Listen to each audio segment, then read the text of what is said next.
And here's our continuation of last week's episode regarding Lent and Ramadan and how they actually tie in to the modern mindset.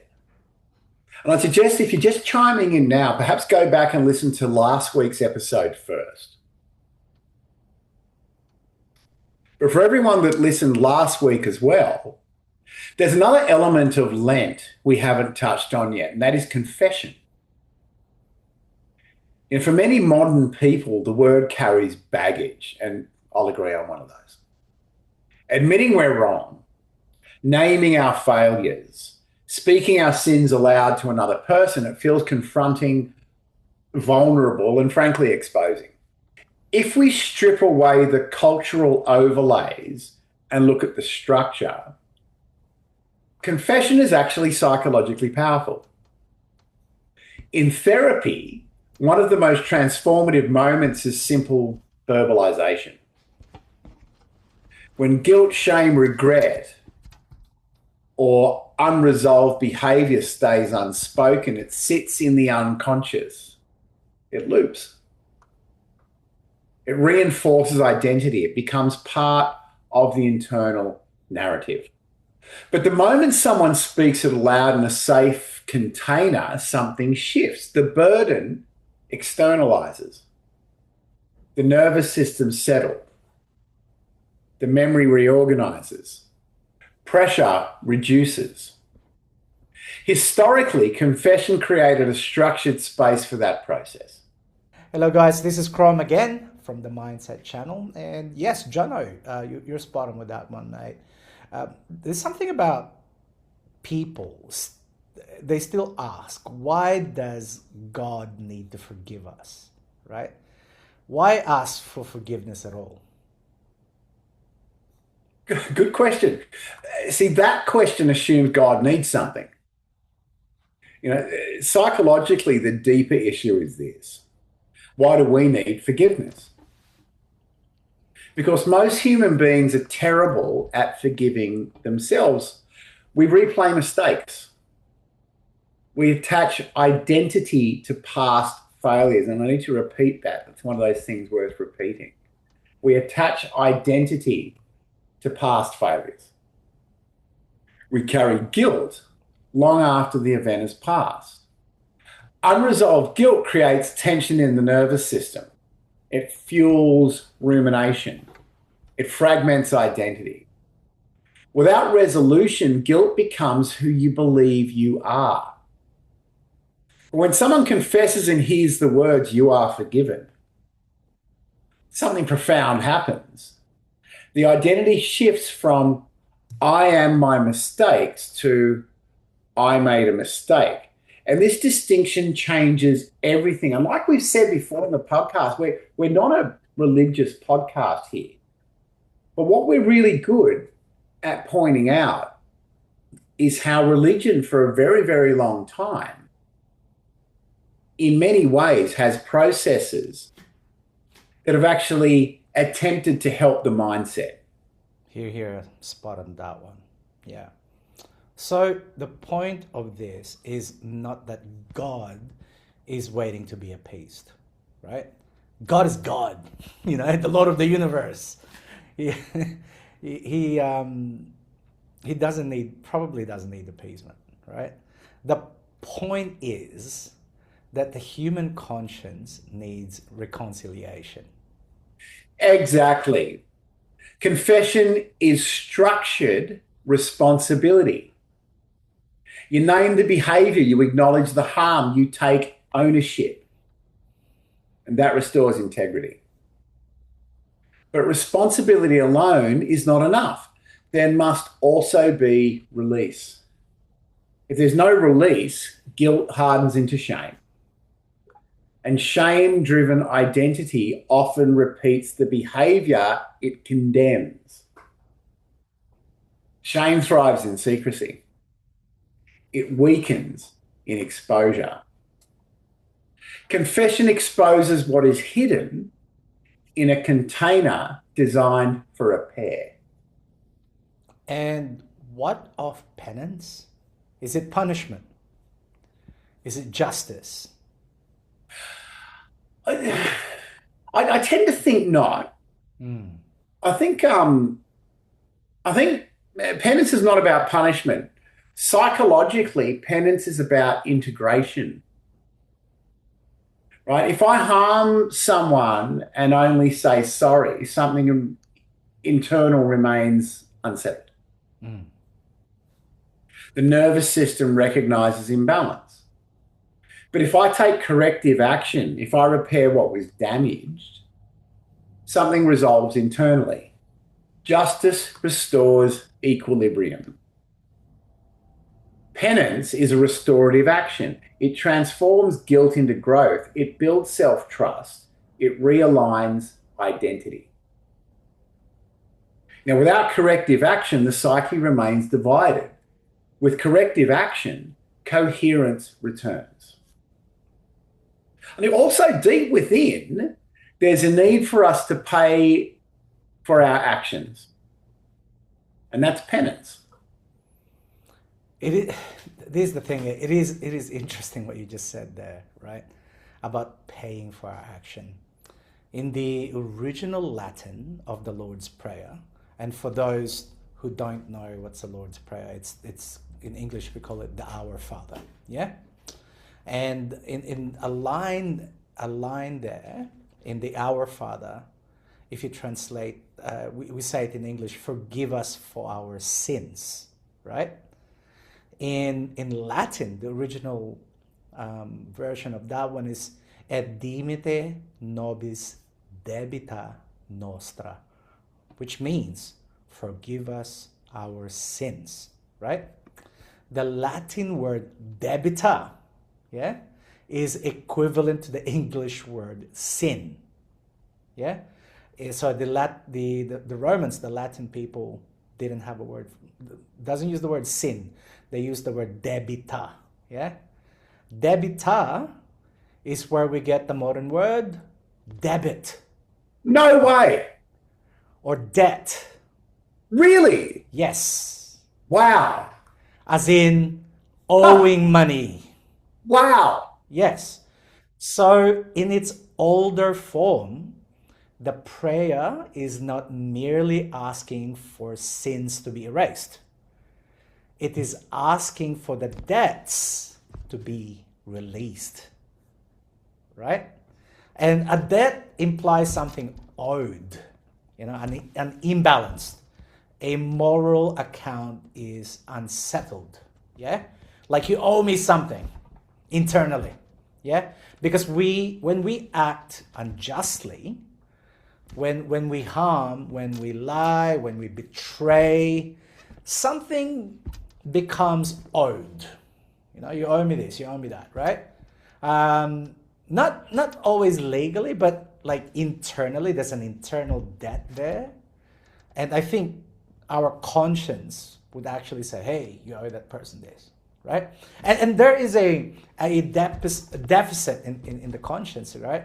So, okay, across cultures, let's look at this throughout humanity. Human beings have recognized this moral imbalance, right? In others, it is described as a sin, yeah? In legal language, it is called a liability, yeah? In psychology, it is called unresolved guilt. And even in some, especially Eastern traditions, right, it is described as karma. Right. Yeah? So different vocabulary, same structure. I mean, we even use karma casually in the modern speech. For example, you probably heard this, people say this, oh, that person, she treated her coworker terribly and then missed out on the promotion. Or, that's almost like a instant karma kind of thing, Yeah. right? We say that. Or, I try to tip well, I believe in good karma, so you're paying forward now, right? We also do good things in a way to, like I said, pay forward so we can get the grace, the blessing, the good karma. But what I'm trying to say here is we are recognizing in those moments is a moral equilibrium. So going back to the topic here, confession acknowledges the debt, and forgiveness releases the debt. Penance is the act of restoring balance. So, for example, in the medieval times, today when one goes to a confession, the priest will go, "Oh yeah, do this, do 3 Our Fathers and 3 Hail Marys." Yeah. So in the old days, if you, let's say, you sinned, you badmouth someone, you spread gossip, and it ruined their lives, a penance that will be given to that person is, okay, you need to go to the public square and tell the whole tribe that you lied. That's back then, right? And that's a hardcore penance. Now we don't really do that nowadays. So I wish we did. Oh my goodness, that would be so awesome, wouldn't it?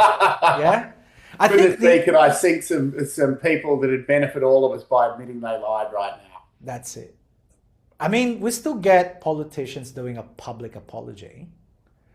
And that is hard to do. There's media, there's cameras, the whole country sees it, right?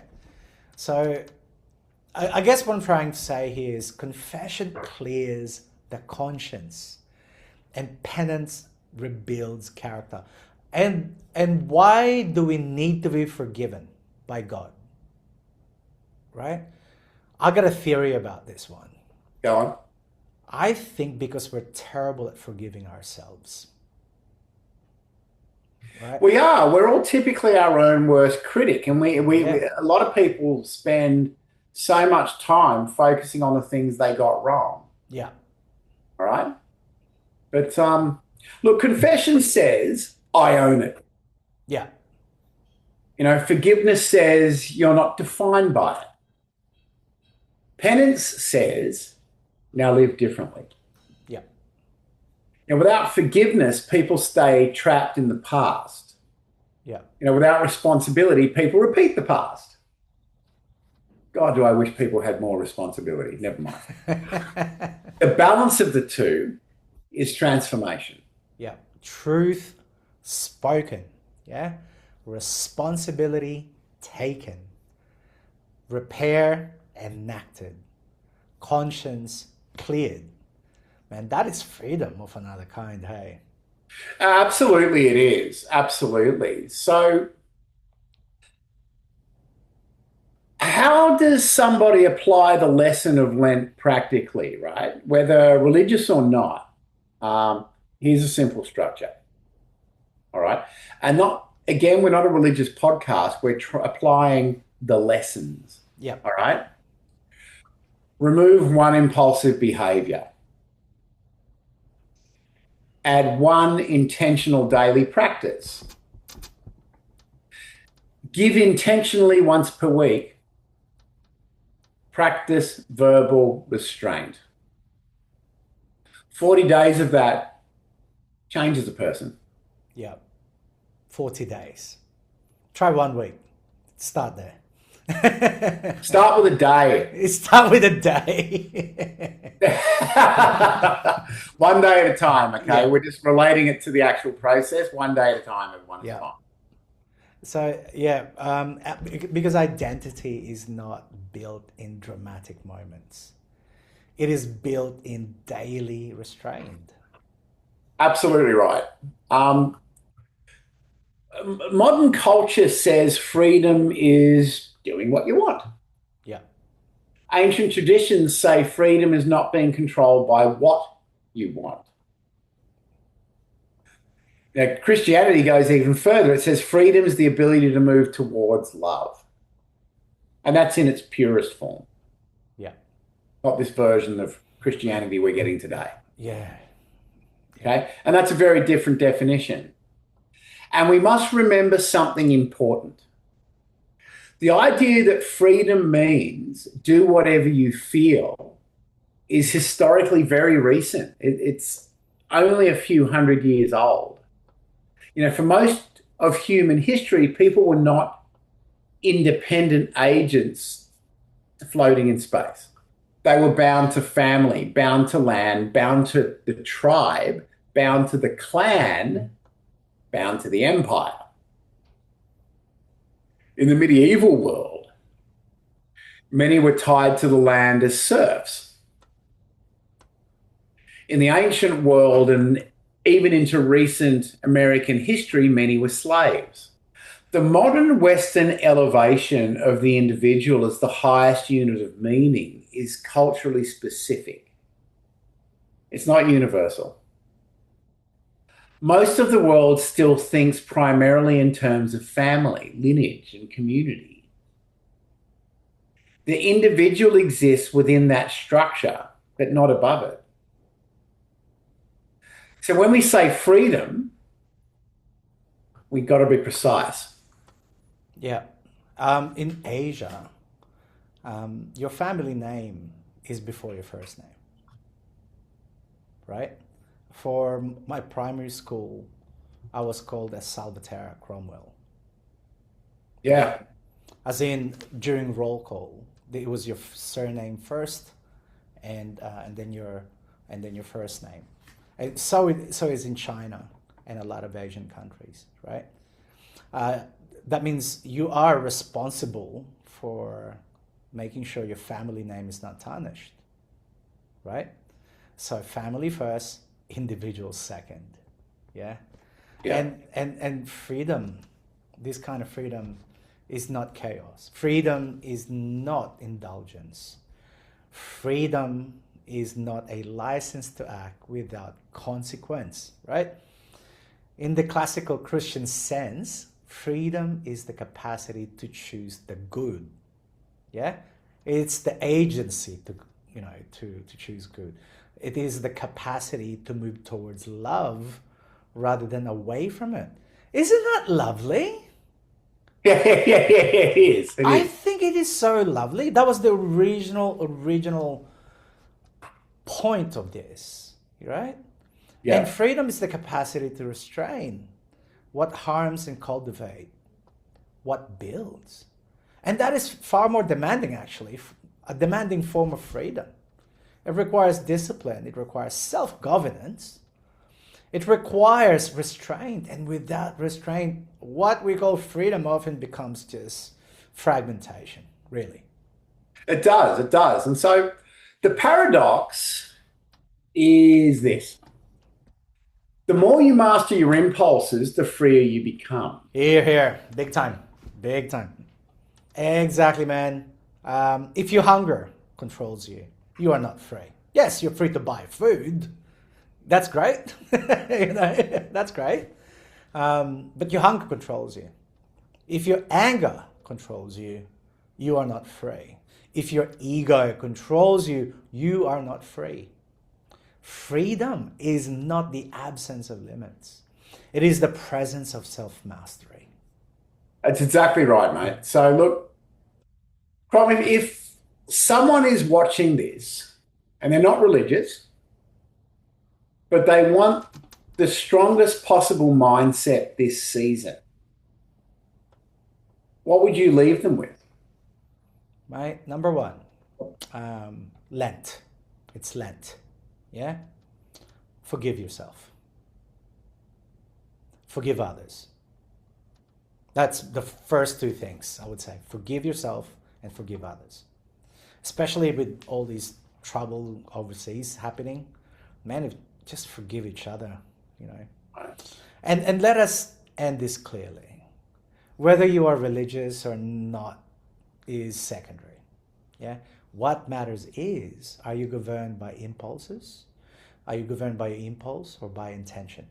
Lent, Ramadan are not about ritual performance. Yes, there's ritual in it, but it's not about that. Yeah? They are about voluntary restraint. And voluntary restraint is one of the rarest strengths in modern life, especially in a society of abundance like we have. Yeah? We live in a culture that rewards appetite.